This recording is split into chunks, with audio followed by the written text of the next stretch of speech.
day-to-day working cowboys. Ernie Flanning runs a ranch just east of Sparks, Nevada, and happens to be one of the West's most accomplished cowboy poetry writers and reciters. The poems Ernie likes best tell a story he has either lived or can strongly identify with. A story such as his poem, Alone, which tells what it's like to spend the winter months in a lonely cow camp. It says, have you ever spent a winter in a cow camp all alone? Laid there in your bed at night and heard the cold winds moan?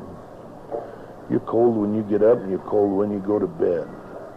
You swear to God some morning that you're gonna wake up dead. Now wet and frozen wood is your only means of heat. There's weevils in the flour and there's mold on all the meat. Now you remember another cow camp not so many years ago when the coal oil was almost gone and the grub was getting low. You spent your life in cow camps and most of them are shacks. The wind does 90 miles an hour when she comes whistling through the cracks.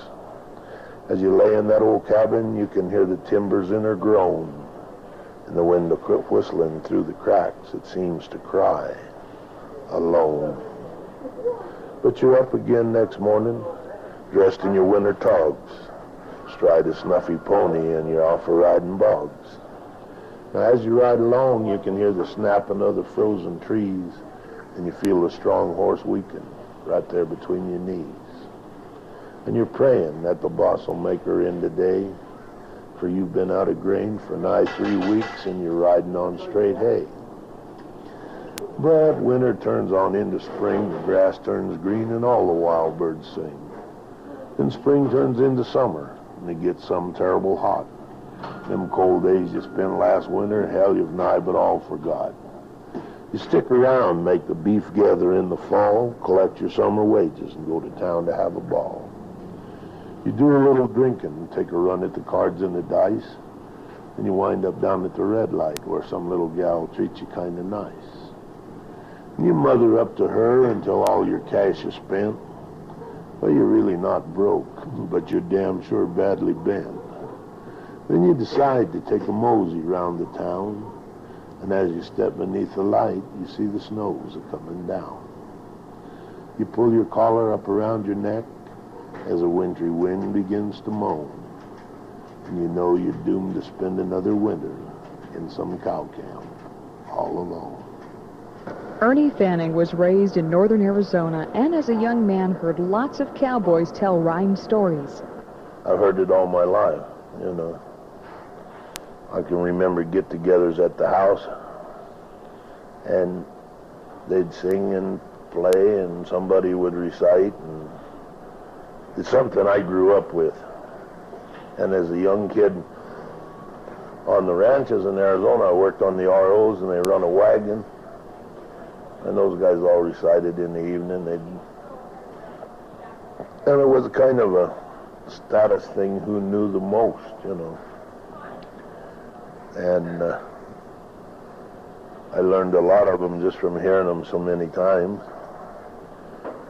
You know, when I was going to school was when I learned mine, because I worked in the summer, and the guys that I called men, I mean the guys that I, you know, were my idols, they done it. And that might have been a lot of what got me started doing it. Good use of words is what makes a good poem, Ernie says. And he talks about how words click for him, just as they did for Robert Service, one of Ernie's favorite poets. Words. I like words that click. That's an old Robert Service saying. And that's what they do, is they click. It may be one line in a poem that is the part I really like, you know.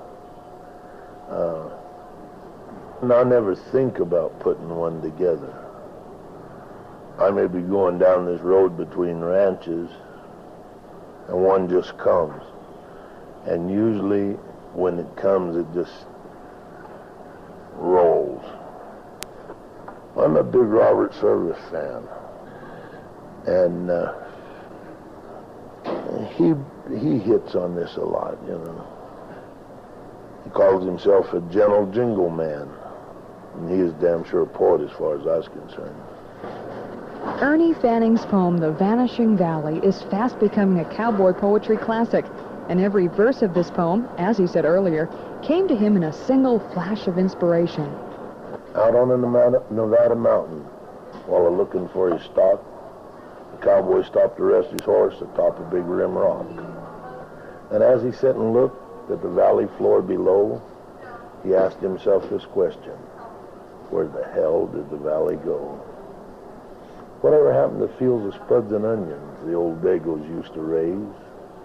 And where have gone the lush green meadows where fat cattle used to graze?